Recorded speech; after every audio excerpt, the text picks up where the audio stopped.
કરવો હોય electric and હાર્ડવેરનો તો એ તમારે અલગ શીખવા જવું પડશે. એની જગ્યાએ તમને શિક્ષણની સાથે આ વ્યવસાયલક્ષી શિક્ષણ છે એ એક વિષય તરીકે સમાવેશ કરી અને આપવામાં આવે છે.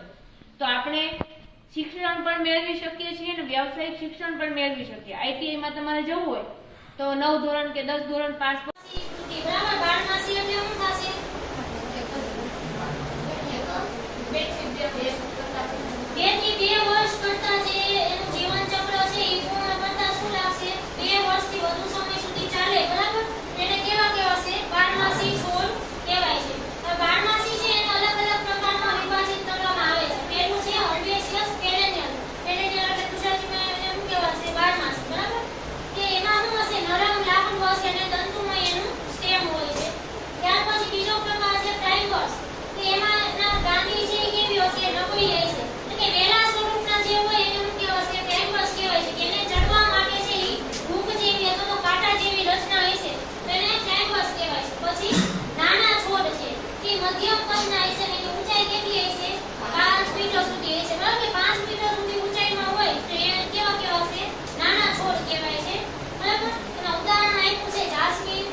कुछ पाने की हो आस आस, कोई अरमा हो जो खास खास आशाएं, हर कोशिश में हो बार बार करे दरियाओं को आर पार आशाएं, तूफानों को चीर के मंजिलों को छीन ले आशाएं, दिल की उम्मीदें हंसे अब मुश्किल नहीं कुछ भी, नहीं कुछ भी, आशाएं दिल की उम्मीदें हंसे दिल की अब मुश्किल नहीं.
જમીનમાં ભેજનું પ્રમાણ માપી શકાય.